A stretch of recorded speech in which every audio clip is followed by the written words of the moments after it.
السلام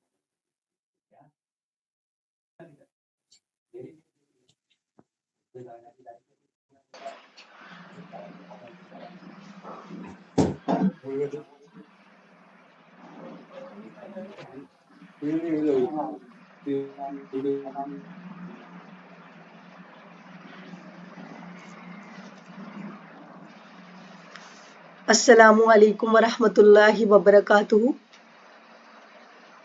تھوڑی دیر اور ویٹ کر لیتے ہیں، ایک بار سب جوائن کر لیں. 2 منٹ ویٹ کر لیتے ہیں.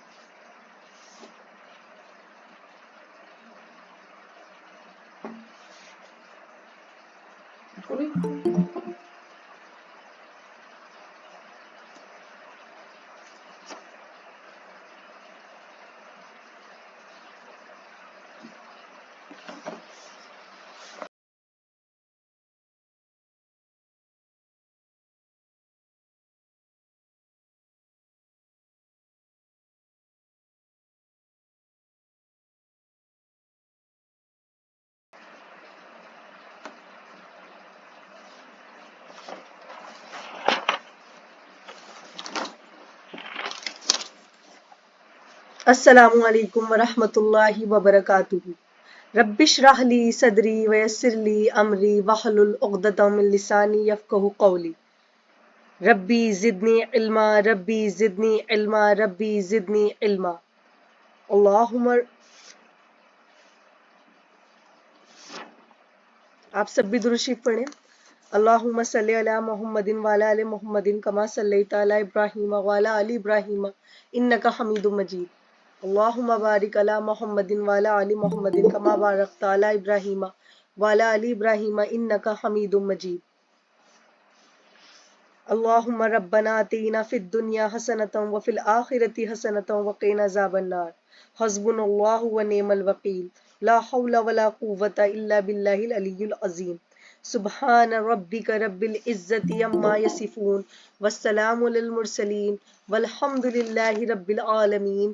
حق لا الہ الا اللہ محمد رسول اللہ.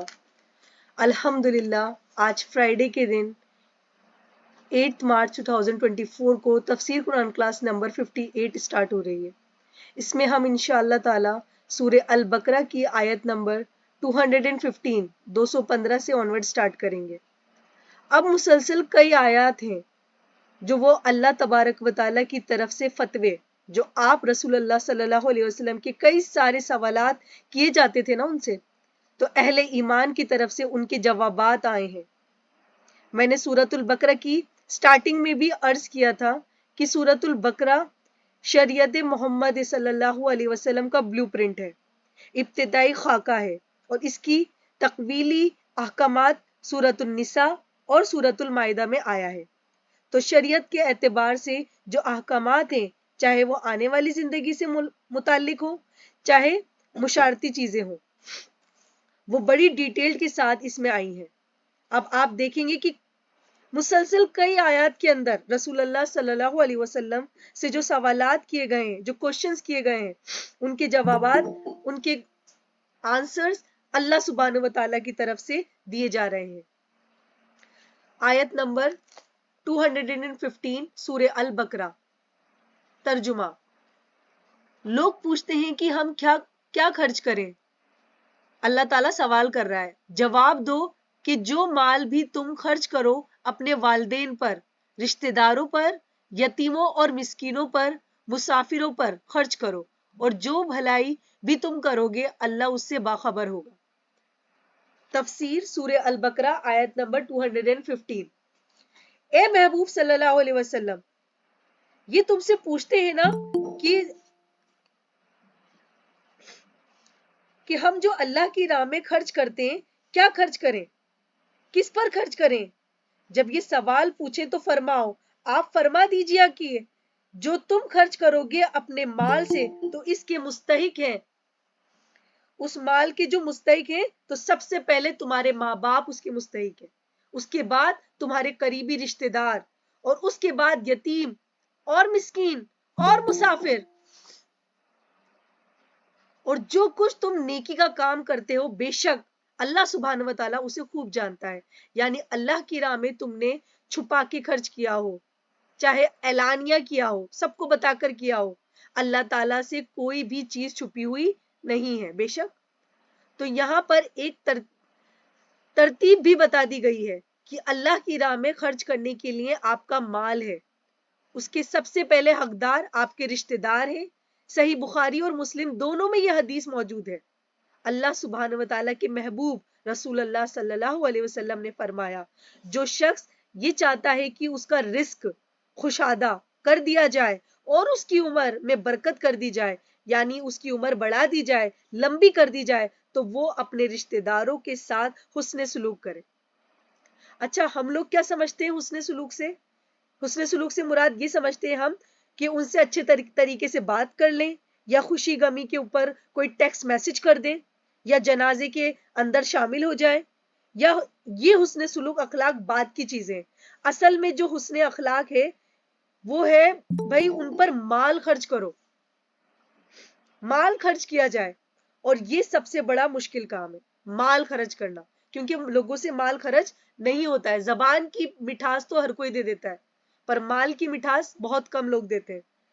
آپ دیکھ لیں، غیروں کو کھلانا آسان ہو جاتا ہے، کئی لوگ ہیں جو غیروں کو، عام غریبوں کے مسکینوں کے اوپر لاکھوں روپیہ خرچ کر دیتے ہیں، اور ان کے جو قریبی رشتہ دار، کوئی بھتیجا ہو گیا، کوئی بھانجا ہو گیا، یا بہن ہو گئی، یا بھائی ہو گیا، یا خالہ یا پھوپھی، یا اس کی بہن بیوہ ہوگی، یا اس کی بھائی جس کی بیوی فوت ہو گئی، آپ کا بھائی اس کی بیوی ہے بیوہ، اس کے یتیم بچے ہیں، ان کے اوپر مال خرچ کرنا مشکل ہو جاتا ہے، اور جیلسی فیکٹر بھی آ جاتا ہے، جبکہ پہلا حق انہی کا بنتا ہے۔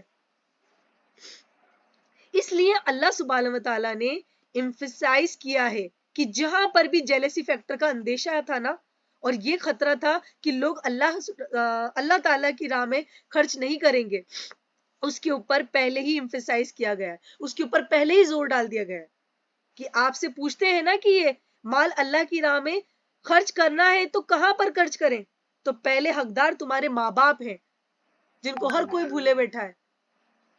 بخاری مسلم دونوں میں یہ حدیث ہے۔ ایک صحابی نے پوچھا، یا رسول اللہ صلی اللہ علیہ وسلم، میرے حسن اخلاق کا اس دنیا میں سب سے زیادہ حقدار کون ہے؟ تو آپ نے، رسول اللہ صلی اللہ علیہ وسلم نے فرمایا، تیری ماں۔ تو اور اس نے پھر دوبارہ سوال کیا، تو رسول اللہ صلی اللہ علیہ وسلم نے پھر دوبارہ فرمایا، تیری ماں۔ تیسری بار پھر اس نے پوچھا، رسول اللہ صلی اللہ علیہ وسلم نے پھر فرمایا، تیری ماں۔ چوتھی بار پوچھا تو فرمایا، تیرا باپ۔ یعنی پہلے جو 3 حق ہیں وہ ماں کے اندر ہے، اور اس کے بعد باپ کا، اور پھر باقی رشتہ دار کا۔ اچھا، اکثر لوگ پوچھتے ہیں کہ یہ زکوٰۃ دینی ہے تو ہم اپنے بہن بھائیوں کو دے سکتے ہیں؟ بھائی سب سے زیادہ حقدار ہی بہن بھائی ہیں زکوٰۃ کے، ان کو سب سے پہلے دو، اور اس کے بعد کہا گیا ہے قریبی رشتہ دار۔ قریبی رشتہ دار میں ماں باپ کے بعد قریبی رشتہ دار کون سے آتے ہیں؟ بہن بھائی نا، بھتیجا بھتیجی،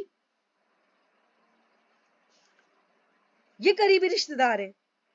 اور اس کے بعد کہا گیا ہے یتیم۔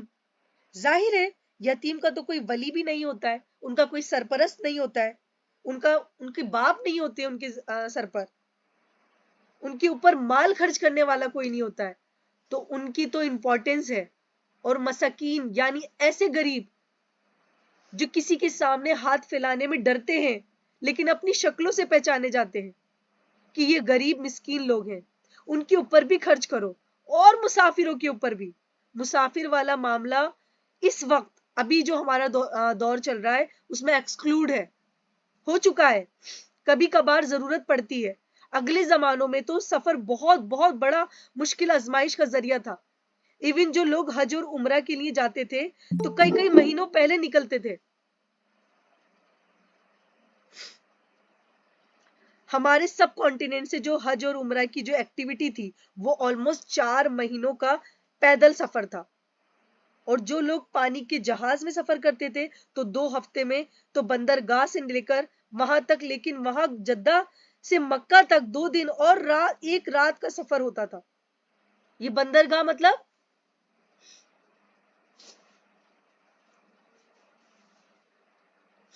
بندرگاہ جہاں پر جہاز آ کر رکتے ہیں۔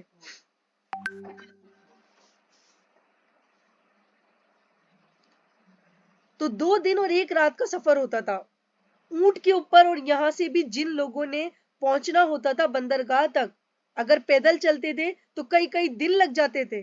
یہ تو آپ سمجھ لیں آلموسٹ 1930 یا 1940 کے قریب ہمارے سب کانٹیننٹ میں ٹرین شروع ہوئی ہے، اور اس وقت وہ کوئلے والا انجن شروع ہوا ہے.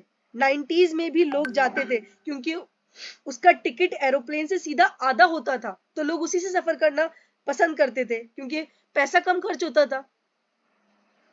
اور وہ 2 ہفتوں کا سفر، وہ بھی سی سکنس کے ساتھ، ان لوگوں کو الٹیاں ہو رہی ہیں، وامٹنگ ہو رہی ہیں، وہ سارا سلسلہ ساتھ ساتھ چلا ہے. اور پھر یہ خوف الگ سے،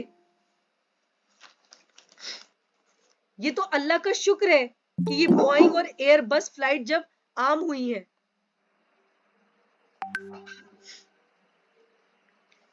تو اس کی وجہ سے لوگوں کے لیے حج اور عمرہ آسان ہوا ہے. آپ ذرا اسٹیٹسٹیکل ڈیٹا اٹھا کر دیکھ لیں، 1972 سے پہلے جتنے لوگ حج کرتے جاتے تھے یا عمرہ کرنے جاتے تھے، 1972 کے چند سالوں بعد ہی اس سے ڈبل لوگ عمرہ پر جانے لگ گئے، اور اس کے چند سالوں بعد 3 گنا، پھر 4 گنا، اور اب تو خیر 10-20 گنا ہو چکے ہیں الحمدللہ. یہ اصل جو برکت ہے نا، وہ ایروپلین کی برکت ہے. عرب آج ایئر فلائٹس بند کر دے، جو حج اور عمرہ کے اوپر جاتے ہیں نا، آپ کو لاکھوں لوگ نظر آ جا رہے ہیں. ہر سال وہ عمرہ میں وہ اعتکاف بیٹھتے ہیں مسجد نبوی میں. تو اگر 4 مہینے اپنا کاروبار بند کر کے کون عمرہ پر جائے گا؟ اور اس پر بھی جس نے بھی اسے انوینٹ کیا ہے، اللہ انہیں ایمان کی دولت عطا فرمائے، آمین. یہ بڑی نیکی کا کام کر دیا ہے انہوں نے. کہاں وہ 4 مہینے کا سفر سب کانٹیننٹ سے، کہاں پہ وہ ایگزیکٹ 4 گھنٹے کر دیے. اب آپ جدہ اتر جاتے ہیں، ایون آپ کو پتہ بھی نہیں چلتا ہے، پیچھے کی اگر تھکاوٹ ہو نا، تو آپ 4 گھنٹے سوئے اور اچانک اناؤنسمنٹ ہوتی ہے کہ الحمدللہ آپ جدہ لینڈ ہو گئے. وہ اے سی کا ماحول، کھانے پینے کا انتظام آپ کے سامنے پیش کیا جا رہا ہوتا ہے.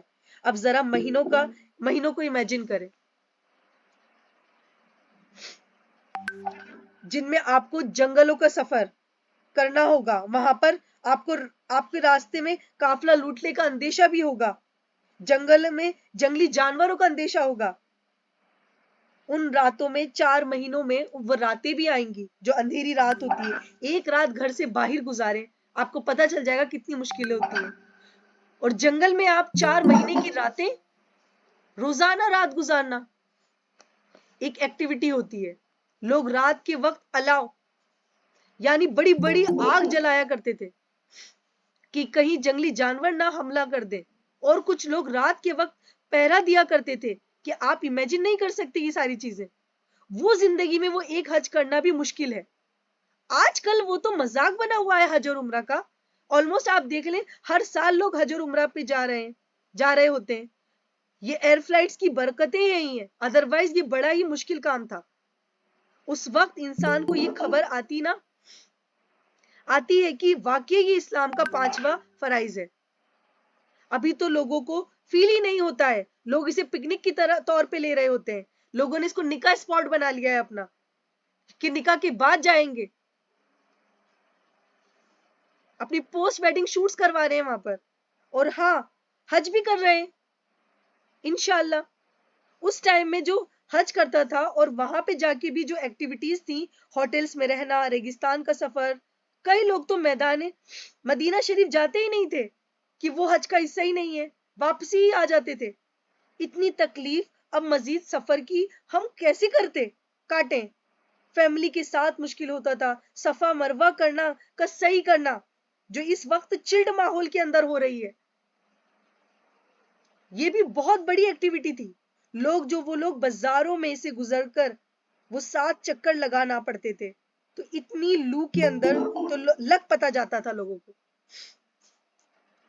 آپ ابھی یہاں سے 7 سے 8 کلومیٹر پیدل چلنے کی بتایا جائے نا، تپتی دھوپ کے اندر آلموسٹ 7 to 8 کلومیٹر صفا مروہ کا جو صحیح ہے نا، وہ اتنی گرمی کے اندر ایک مشکل ایکٹیویٹی ہوا کرتی تھی. تو اب تو یہ معاملات بہت آسان ہو گئے ہیں. تو اس زمانے میں آپ دیکھ لیں بات کہاں سے کہاں نکل گئی ہے. جو مسافر ہے وہ بیچارہ رسک کے اوپر ہوتا تھا کہ بیچ میں اگر راستے میں قافلے پر حملہ ہو گیا تو 2 مہینے کا سفر کیا ہے؟ نہ وہ آگے جانے کے قابل ہے اور نہ پیچھے جانے کے قابل ہے، سفر کے بیچ میں اس کے ساتھ ہوا ہے. اب وہ زکوٰۃ کا سب سے بڑا حقدار ہے. آپ دیکھ لیں ہر سٹی میں مسافر خانہ ہوتا ہے، لوگ رکتے تھے، آج بھی رکتے ہیں. رات کو کسی کی جیب کٹ گئی ہے تو وہ بیچارہ واپس نہیں جا سکتا. آج کا دور تو نہیں ہے نا کہ کسی نے بھی منی ٹرانسفر کروا دی یا پیسہ منگوا لیا. بڑی مشکل ہوتی تھی مسافر کے لیے زندگی. اس لیے قرآن پاک میں اس چیز کو ایمفیسائز کیا ہے، زور ڈالا ہے کہ زکوٰۃ کا حقدار مسافر بھی ہے، وہ بھی اسی کیٹیگری میں فال کرتا ہے. اچھا مسافر چاہے امیر ہو یا چاہے غریب ہو وہ زکوٰۃ کا حقدار ہے، کیونکہ غریب الوطنی میں ہے نا، وہ پیسہ نہیں منگوا سکتا، اس کے اوپر بھی زکوٰۃ لگ جائے گا، پھر چاہے وہ ارب پتی کیوں نہ ہو. اور یہ بھی اس وقت پاسبل ہی نہیں تھا کہ آپ 2 مہینے کا سفر کر کے گئے ہوئے ہیں اور آپ کسی کو کہیں کہ جب میں واپس جاؤں تو تمہیں پیسے بھجوا دوں گا. یہ تو آپ آج کل منی آرڈر پے ٹی ایم وغیرہ ہو گیا ہے، آن لائن سسٹم شروع ہو چکا ہے کہ جناب آپ ادھر فون کریں گے ادھر پیسہ آپ کے پاس آ گیا، آئیڈینٹی کارڈ دکھائیں تو آپ کو بینک سے آپ کو اماؤنٹ مل جائے گا. یہ تو آج کی فیسلٹیز ہے نا، اس زمانے میں ایشو تھا یہ ساری چیزیں. آج بھی آپ لوگوں نے مسجدوں میں دیکھا ہوگا تو ہماری جیب کٹ گئی ہے، ویسے اکثر وہ فراڈ ہی ہوتے ہیں لیکن ان میں سے کئی جینوئن کیسز بھی ہوتے ہیں. کئی آ کر کہتے ہیں کہ صبح سے روٹی نہیں کھائی، کچھ پیسے دے دو، تو ان کو آپ روٹی کھلا دیا کریں. تو آپ دیکھ لیں آدھے لوگ غائب ہی ہو جائیں گے، کیونکہ کچھ لوگ تو بس ایسے ہی نکل آتے ہیں پیسوں کے لیے، اور وہ بس آپ کو مظلوم کے طور پر اپنے آپ کو پیش کر رہے ہوتے ہیں. تو اللہ تعالیٰ فرما رہا ہے کہ جو کچھ بھی اللہ تعالیٰ کی راہ میں خرچ کرو گے اللہ تعالیٰ کے علم میں سب کچھ ہے. اس میں وہ حدیث بھی یاد کر لیں جو بخاری مسلم دونوں میں ہے. رسول اللہ صلی اللہ علیہ وسلم نے فرمایا کہ انسان کہتا ہے کہ میرا مال،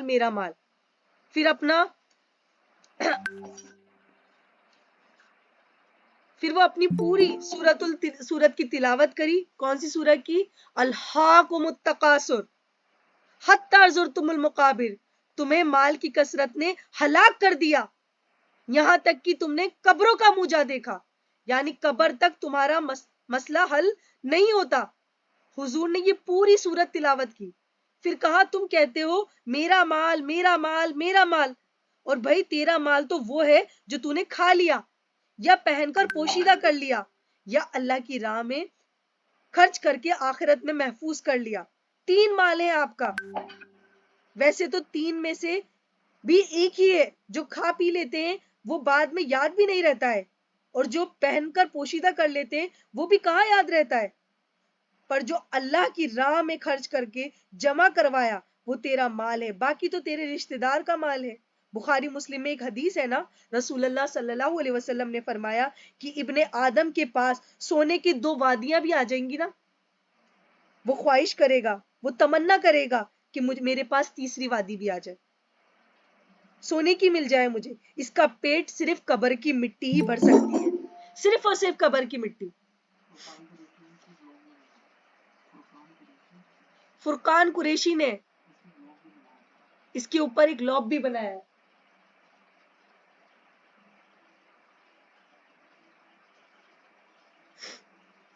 اور ایک حدیث ہے بخاری اور مسلم میں، رسول اللہ صلی اللہ علیہ وسلم نے فرمایا کہ انسان کے 3 دوست ہیں، 2 جو ہیں وہ باہر ہی رہ جاتے ہیں اور ایک قبر میں اس کے ساتھ جاتے تھے. اس کا مال اور اس کے رشتہ دار یہ باہر ہی رہ جاتے ہیں قبر میں ساتھ اس کے اعمال جاتے ہیں، جو اس نے نیک اعمال کیے ہوتے ہیں وہ قبر میں اس کے ساتھ جاتے ہیں. تو یہ وہاں پر بھی مال کا ذکر ہے کہ مال یہیں پر رہ جانا ہے. تو یہ مال جو لوگ اللہ کی راہ میں خرچ کرتے ہیں نا، میں نے دیکھا ہے مال خرچ کرنے سے بڑھتا ہی ہے اللہ کی راہ میں، کم نہیں ہوتا ہے.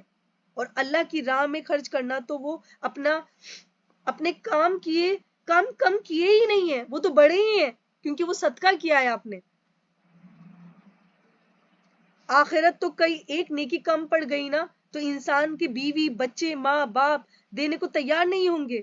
اور وہاں آپ کے مال کا ذریعہ اگر آپ اللہ کی راہ میں خرچ کرتے ہیں، میں اکثر کہتی ہوں کہ دنیا میں سب سے آسان طریقہ ہے نا جنت کمانے کا، تو وہ ہے مال خرچ کرنے کا۔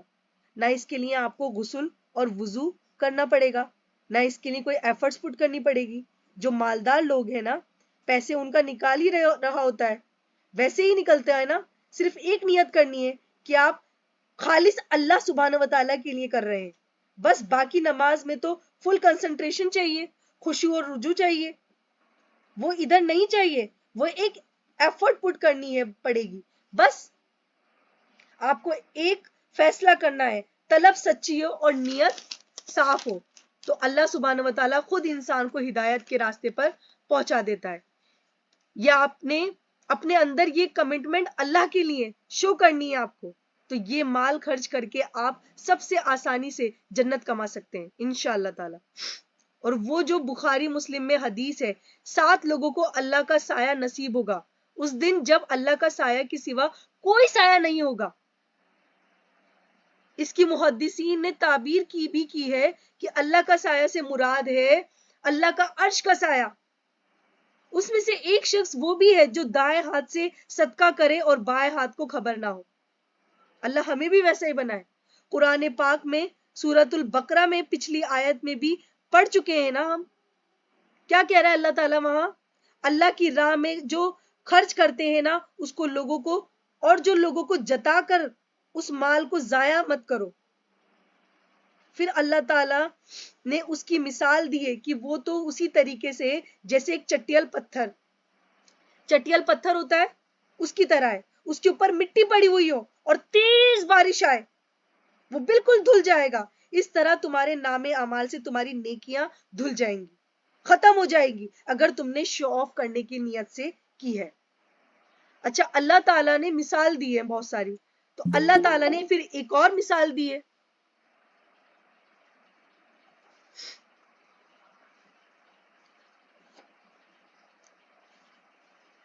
ذرا اس کے اوپر تصور امیجن کرو کہ تم موت کے منہ میں پہنچ چکے ہو اور نزع کا عالم شروع ہو جائے، موت تمہارے قریب ہو اور تمہاری چھوٹے چھوٹے بچے ہوں اور تمہارے پاس ایک ہی باغ ہو جس سے ان بچوں کا گزر بسر ہوتا ہو، تو تمہیں اپنی موت کے وقت اپنے بچوں کی کتنی ٹینشن ہوگی، پریشان ہوں گے؟ جبکہ اچانک اسی حال میں ایک بغولہ آئے آگ کا اور اب آپ کے اسی باغ کو جلا کر راکھ کر دے۔ موت بھی آدم کی ہے، ایک سورسز آف انکم تھا وہ بھی ختم ہو گیا، تو تمہیں کتنی ٹینشن ہوگی نا کہ میرے مرنے کے بعد میرے بچوں کا کیا بنے گا۔ کتنی دردناک مثال اللہ نے دی ہے۔ یہ مثال ہے کہ جو لوگ اللہ کی راہ میں خرچ کرتے ہیں اور شو آف کرتے ہیں، دکھاوا کرتے ہیں، لوگوں میں احسان جتاتے ہیں کہ میں نے تجھے پیسہ دیا ہے، میں نے تجھے کپڑا دیا ہے، میں نے تجھے اپنا سہارا دیا ہے، جو لوگوں کو جتاتے ہیں، جس طرح یہ ایک دم ختم ہو گیا ہے نا یہ باغ، ایک امید بھی ٹوٹ گئی ہے، تو وہاں بھی اللہ تعالیٰ سے امید چھوڑ دو، توڑ دو، کہ کوئی تمہیں اجر نہیں ملے گا اگر تم نے دکھاوے کی یا ریاکاری کی نیت سے کیا ہے، اللہ کی راہ میں کوئی مال خرچ کیا ہے۔ یہ بڑا ہی کریٹیکل ایشو ہے۔ مجھے حسن بصری کا قول یاد آ رہا ہے، وہ فرمایا کرتے تھے کہ اگلے لوگ تو جب حسن بصری کہہ سکتے ہیں اگلے لوگ، تو وہ کون لوگ ہوں گے؟ صحابہ اکرام۔ تو صحاباؤں کی صحبت کیے انہوں نے، اگلے لوگ اپنی نیکیوں کو اس طرح چھپایا کرتے تھے جس طرح تم اپنے گناہوں کو چھپاتے ہو۔ کوئی شخص یہ نہیں چاہتا نا کہ اس کے گناہ لوگوں میں ظاہر ہو جائے۔ ایک نیکی کا لبادہ دشالہ اوڑا ہوا ہے ہم سب نے۔ بڑے سے بڑا بدماش جو ہے نا، وہ کسی نہ کسی شخص کے اندر نیک تصور کیا جا رہا ہوتا ہے، چاہے اپنی اولاد کے سامنے، اپنے گھر والوں کے سامنے، کہیں نہ کہیں اس نے لبادہ اوڑا ہوا ہوتا ہے۔ تو اگلے لوگ اپنی نیکیوں کو اس طرح چھپایا کرتے تھے کہ پتہ نہ لگ جائے لوگوں کو، تو ضائع ہو جائے گی۔ ویسے تو اگر یہ ضائع ہوتی ویڈیو نظر آ جائے نا آپ لوگوں کو، تو ایک بندے نے 1,00,000 روپے خرچ کیا ہے اور اس کے واٹس ایپ پہ میسج آ جائے کہ تم نے فلاں بندے کو بتایا تھا نا، اس کو احسان جتایا ہے تم نے، تو یہ دیکھ لے تیرے نام اعمال سے ڈیلیٹ ہو رہی ہے، تو میری بہنوں اور بھائیوں اس کا کیا حالت ہوگی؟ وہ کہے گا پیسہ بھی گیا اور میرا تو بیڑا گر کی ہو گیا. لیکن کیونکہ اللہ سبحانہ و تعالیٰ نے آخرت کا پردہ رکھا ہے اس لیے انسان کو نظر نہیں آتا ہے. تو نیکیاں بچانے کا طریقہ یہ ہے کہ آپ ان کو چھپائیں, کسی کو نہ بتائیں. ٹھیک ہے. وہ سفیان ثوری رحمہ اللہ تعالی سے آتا ہے کہ وہ اپنے کسی جاننے والے کی طرف گئے تو اس نے بڑی ہدایت توائی کی, تو کھانے بڑے سارے کھانے لگوائے, اس نے دسترخوان بڑا لگوایا, تو کھانے میں نمک کم تھا. تو انہوں نے کہا, آپ نے اپنے میزبان سے کہا کہ تھوڑا سا نمک لے کر آؤ. اب اس نے اپنی بیوی کو پردے سے آواز دی کہ جب میں تیسری دفعہ حج کے لیے گیا تھا نا, تو جب میں نمک لے کر آیا تھا نا حرمین سے, وہ تھوڑا سا دو نمک. تو سفیان ثوری نے فرمایا کہ تو نے ایک جملے میں تینوں حج ضائع کر دیے. تو نے ایک جملے میں تینوں حج ضائع کر دیے, پہلے دو بھی ضائع ہو گئے, تیسرا دفعہ گیا, بولا نا اس نے. اب ظاہر ہے اس زمانے میں, اور آپ یہاں پر دیکھ لیں لوگ کس طرح بتا رہے ہوتے ہیں. خیر یہ تو غیب کی بات ہے, اللہ بہتر جانتا ہے. بلکہ ناموں کے ساتھ حاجی لگایا ہوا ہوتا ہے لوگوں نے, اور کئی تو اللہ کے فضل سے حاجی ہوتے بھی نہیں ہیں, پھر بھی لگا لیا ہوتا ہے.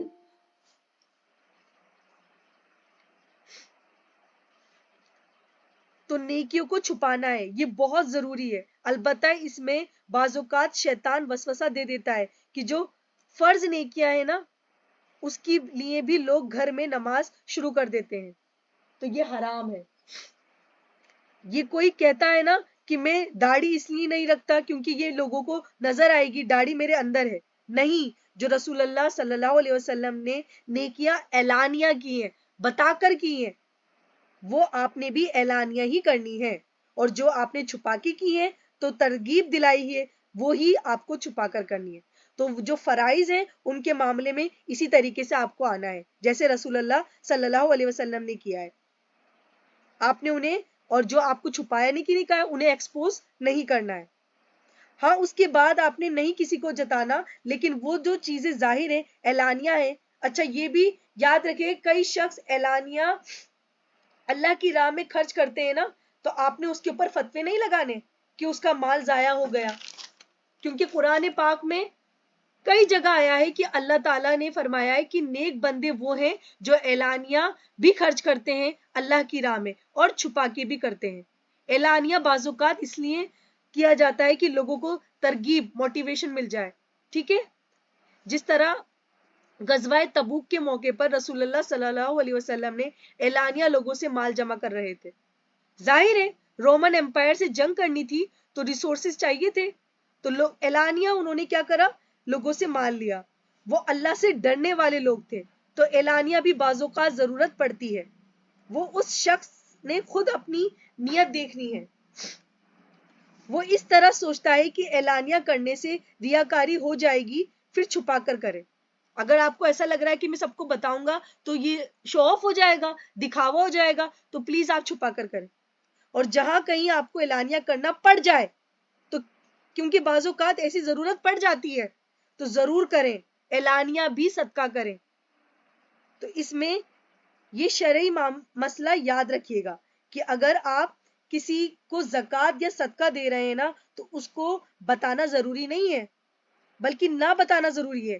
کئی لوگ کہتے ہیں نا میں بتا کر ہی دوں گی زکوٰۃ جب یہ ادا ہوگی. ارے میری بھائی یا میری بہن, جس کو پتا ہے نا زکوٰۃ دے رہی ہے, وہ تو تمہارا اللہ ہے, وہ تو تمہارے دلوں کے حال جانتا ہے, جو تم نہیں سوچ رہے وہ بھی جانتا ہے, اس کو تو تمہارے دل کی بات پتا ہے. تو قرآن کی آیت ہے نا, تو یہ اپنے اگلے بندوں کی عزت نفس کا دھیان رکھنا ہے. جس کو ہم دے رہے ہیں نا اس کی بھی عزت نفس کا دھیان رکھنا ہے, اس کی بھی عزت ہے دنیا میں. عید کے موقع کے اوپر اگر آپ نے کسی کے کپڑے سلوا کے دینے ہیں, کیونکہ الحمدللہ رمضان بھی آ رہے ہیں, رمضان میں چلے گا زکوٰۃ کا سلسلہ, صدقے کا سلسلہ, تو کسی کو جتا کر نہیں دینا ہے, ویڈیو نہیں بنانی ہے, فوٹو نہیں بنانی ہے, یا کسی کو احسان نہیں جتانا کہ میں نے تجھے اتنا پیسہ دیا, اتنا زکوٰۃ دیا, یا اتنا صدقہ کرا. اس کی بھی عزت نفس ہے. آج کل شادیوں میں جو بیٹیوں کو دیتے ہیں سب کچھ یا بہنوں کو دیتے ہیں, اس کو تو شوٹ کرایا جاتا ہے, باقاعدہ ویڈیوگرافی کی جاتی ہے کہ ہم اتنا دے رہے ہیں, باقاعدہ ایک فہرست بنتی ہے, وہ دی جاتی ہے, پورے خاندان کے سامنے پڑھی جاتی ہے وہ. تو کیا یہ صحیح ہے؟ کس کو جتا رہے ہیں آپ؟ اپنی بچیوں کو دے رہے ہیں تو کس کو جتا رہے ہیں؟ ان کا حق بنتا ہے, لیکن کیا جتانا ضروری ہے؟ دنیا کا دکھاوا ضروری ہے؟ ہم سب اپنے گریبان میں جھانکیں, ہم سب کے گھر میں بہن بیٹیاں ہیں. تو آپ نے ان کی عزت نفس کا دھیان رکھنا ہے, اور اپنے زکوٰۃ میں سے مال دینا چاہتے ہیں تو آپ یہ نہیں کہیں کہ میں زکوٰۃ میں سے دے رہا ہوں. اس کو کہہ دیں کہ لے بہن عیدی لے لو, یا لے بھائی تو عیدی لے لے, پر کسی کو زکوٰۃ کہہ کر یا صدقہ کہہ کر اس کو ذلیل نہ کریں. وہ بیچارہ مستحق بھی ہوگا نا تو وہ کرٹسی کے اندر شاہدی لینے سے انکار کر دے, یا لے بھی لے تو ہر وقت اس کے دماغ میں یہ بات رہے گی کہ میں نے زکوٰۃ کا پیسہ لیا ہے, تو اب اس کے آپ کہیں اسے عیدی سمجھ کے لے لے میرے بھائی, اور آپ کے دل میں یہ زکوٰۃ کی نیت ہے نا, بس کافی ہے, کیونکہ اللہ کو پتا ہے اس کو آپ عیدی کے نام پہ بھی دے سکتے ہیں. تو وہ اس طرح کا پردہ بھی اس کا رکھنا ضروری ہے, اس کو با پردہ نہ کریں کہ میں فلاں گھر میں دے کر آیا ہوں. اور صحابہ اکرام اس کا اہتمام کیا کرتے تھے, انشاءاللہ تعالی ہم بھی کریں گے. خیر, یہ تو انفاق سبیل اللہ کا تو ٹاپک ہی ایسا ہے کہ بہت بڑا ہے, اس پہ تو ہم گھنٹوں بول سکتے ہیں. ابھی ہم کلاس یہیں کنکلوڈ کرتے ہیں.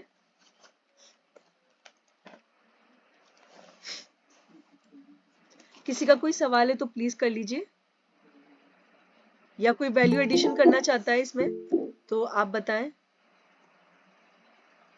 جی بولیں.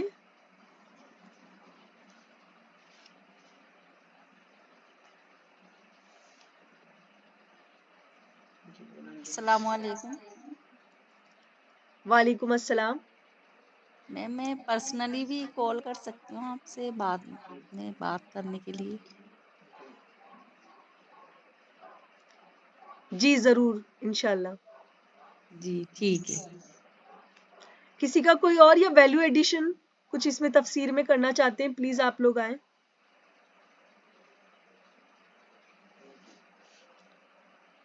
چلے تو اب ہم یہی دعا کر لیتے ہیں, کنکلوڈ دعا. اللہ تعالیٰ سے دعا ہے جو حق بات میں نے کہی ہے اللہ تعالیٰ ہمارے دلوں میں راسخ فرمائے, آمین. اگر جذبات میں غلطی سے کوئی بات میرے منہ سے غلط نکل گئی ہے تو اللہ تعالیٰ ہمارے دلوں سے اسے معاف فرمائے, میرے دل سے بھی معاف فرمائے, آمین. اللہ تعالیٰ ہمیں اتنی ہمت, طاقت, قوت, سمجھ دے کہ ہم قرآن حدیث کی تعلیمات کو سمجھ کر خود بھی اور دوسرے مومن بھائی بہن تک پہنچائیں, آمین. اللہ تعالیٰ ہمیں حق پر چلنے والا بنائے, آمین. اللہ تعالیٰ ہمارے روزے, نماز, زکوٰۃ, صدقہ, اعمال قبول فرمائے. اللہ تعالیٰ میرے ابان کو سمجھ دے. اللہ تعالیٰ فلسطین میں جو پریشان لوگ ہیں اللہ تعالیٰ تو ان پر رحم فرما. یا اللہ تعالیٰ تو جتنی بھی قرض دار ان کے قرض ادا کر. یا اللہ تعالیٰ تو جس سے جن کی جو مرادیں, جو خواہشات ہیں اللہ تعالیٰ تو سب کی جائز خواہشات کو قبول فرما. یا اللہ تعالیٰ ہم جو بندے ہیں وہ ہم گڑ گڑا رہے ہیں تیرے سامنے, یا اللہ تعالیٰ تو ہم سب کا ایمان پہ خاتمہ کر.